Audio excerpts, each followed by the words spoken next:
ko yung mga dokumento ng Fidelix. Ang sabi niya, hindi ko maalala yan. Pero mas marami pang dokumento ang ipinakita sa akin ng PIDEA. So hindi lang pala PIDEA leaks ang mga ebidensya na ang dating presidente ay pinaghihinalaan na gumamit ng droga. Iba pang dokumento.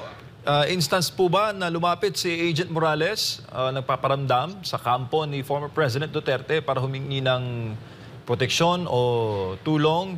Alam mo naman, attorney, buwis buhay po yung ginagawa ni Agent Morales sa kanyang paglantad. Ito nga mga kababayan, bago natin ituloy ang video na ito, kung bago ka lang sa aking YouTube channel baka pwede makahingi ng like at subscribe at click mo na rin ang notification bell para updated ka sa aking nilalabas na bagong video. Salamat po. Attorney, doon po sa Senate hearing kahapon, nakarating ba kay former President Duterte na binabanggit ang pangalan niya doon at mukhang nais siyang paimbitahan sa Senate investigation kaugnay sa PIDEA leaks? At kung nakarating, ano naman kaya ang maaari niyang tugon? Alam mo, tinanong ko siya kasi nga ang akala ko magdo-double authentication siya at pinakita ko yung mga dokumento ng PIDEA leaks. Ang sabi niya, hindi ko maalala yan. Pero mas marami pang dokumento ang ipinakita sa akin ng PIDEA. So hindi lang pala PIDEA leaks ang mga ebidensya na ang dating presidente ay pinaghihinalaan na gumamit ng droga. Iba pang dokumento ang pinakita kay Presidente Duterte. So yan nga pala po ang balita. No? Ang balita ay nung ipinakita ko sa kanya yung larawan ng PIDEA leaks, sabi niya, hindi ko maalala yan dahil mas marami pang ibang dokumento ang pinakita sa akin ng PIDEA. So ibig sabihin, hindi lang po PIDEA leaks ang magbibigay ebidensya sa paggamit ng pinagbabawal ng droga ng ating nakaupong presidente ngayon, marami pa pong ibang dokumento na ipinakita kay Presidente Duterte. May instance po ba na lumapit si Agent Morales, nagpaparamdam sa kampo ni former President Duterte para humingi ng proteksyon o tulong? Alam mo naman, attorney, buwis buhay po yung ginagawa ni Agent Morales sa kanyang paglantad sa Senate investigation. Wala pong ganyang komunikasyon na nakakarating kay dating Pangulong Duterte. No? Bagamat hinahangaan po talaga natin si Morales. Bagamat siya ay pilit na ginigisa ng mga senador na napatunayan nagkasala, nasa panunuhol, no? Talagang nanindigan siya sa kanyang mga impormasyon. No? Sa tingin ko naman, kahit siya ay pilit na binuli ng ilang mga senador kahapon, at yan naman talaga ang dapat itawag natin, binuli siya, no? Yan po talaga abuso sa kapangyarihan, nanindigan siya sa katotohanan. At yan naman na ating sinasabi sa taong bayan, the truth shall set us free. Tignan niyo po si Agent Morales. Pilit na talagang dinidiin, hindi naman nila nadiin dahil ang kanya lang naman ay isiwalat ang katotohanan. No? So maraming salamat po kay Agent Morales. At least ngayon, alam na rin natin ang tunay ng anyo ng ilang mga senador na ating hinalal sa Senado. Partner, attorney, isa rin sa mga binanggit ni former President Duterte, yung paghanga niya sa ating AFP at PNP. At sabi niya, and I quote, alam mo yung mga militar, pati mga pulis, pag loko-loko ka dyan, iiwanan ka talaga. Magkukudita iyan na loko na, baka Pilipino yan. Anong bilang dating tagapagsalita ni PRRD, ano bang ibig niya sabihin dito? Ano mo talagang pinangalagahan niya ang hukbong sanggatahan. Talaga namang kada may namamatay na sundalo, whether or not may kasamang media, yan ay pupunta. At yan ay napapaluha. Dahil kinukonsidera niya na ang lahat ng miyembro ng kasundaluhan at kapulisan bilang kanyang kapamilya. So, yan ang pagtingin niya sa ating hukbong sanggatahan dahil alam din niya na yan ang tatayong protektor ng taong bayan.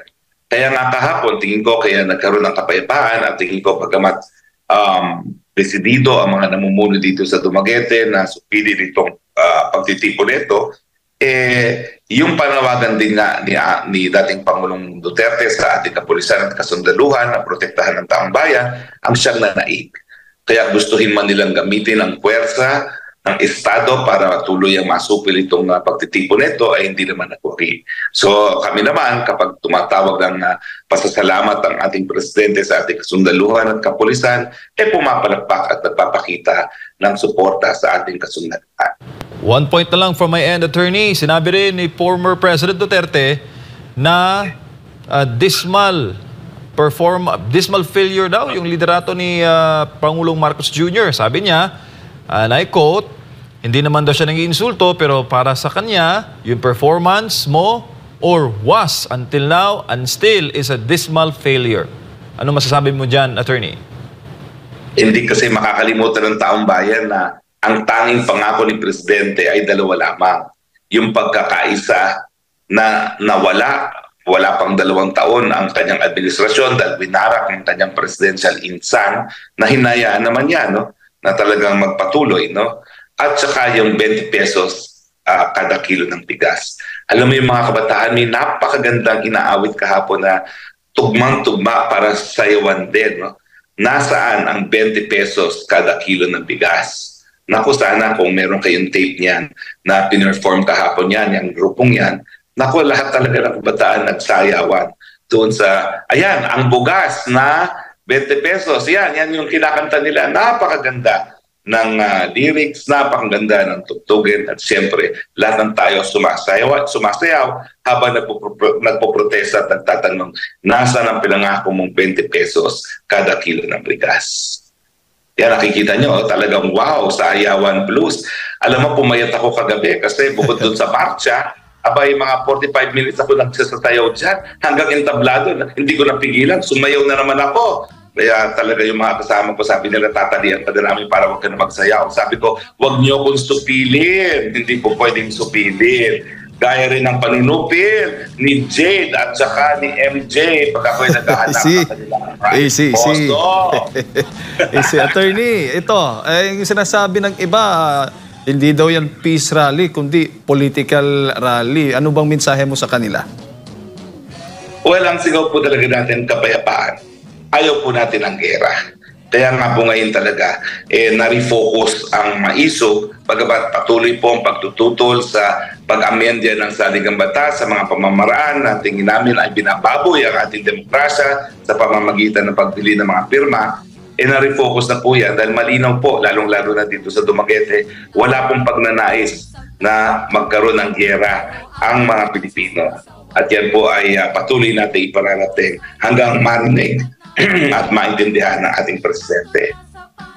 Attorney, may balita tayong natanggap na yung inflation rate nitong Abril abay bumilis pa sa 3.8%. At yung presyo ng bigas bumaba din ayon yan sa PSA. Pero itong umano'y pagbaba ng presyo ng bigas nitong Abril, hindi ramdam ng publiko ayon po sa isang agri-group. Ano ho ba masasabi nyo dito? Yung 3-point-something inflation, yan po ay bukod pa doon sa mga pagtaas ng presyo sa mga nakalipas na panahon. So ibig sabihin, patuloy pa rin po ang pagtaas ng presyo ng mga bilihin. Kaya kalbari po talaga ang buhay ngayon sa mga mamamayan. Nung isang araw lang, nagbigay ako ng 3,000 na pesos para bumili lang ng mga essentials. Ang nabili lang po nyon ay 2 bag, 3,000 pesos na hindi pa puno. So talaga ako po ay nasasyak na kung ako ay hindi naman ako minimum wage earner, nasasyak na ako ng 3,000 pesos, 2 bag lang ng bilihin, lalo na yung mga minimum wage earners o kaya naman yung mga mas maliit pa kaysa sa minimum wage ang kinikita. So may problema po talaga tayo at kinakailangan na sa tamang isipin na ang isipan ng ating presidente na muno kasi kung wala po siya dyan, if no one is home, ay naku po, wala pong solusyon na maibibigay ang gobyerno.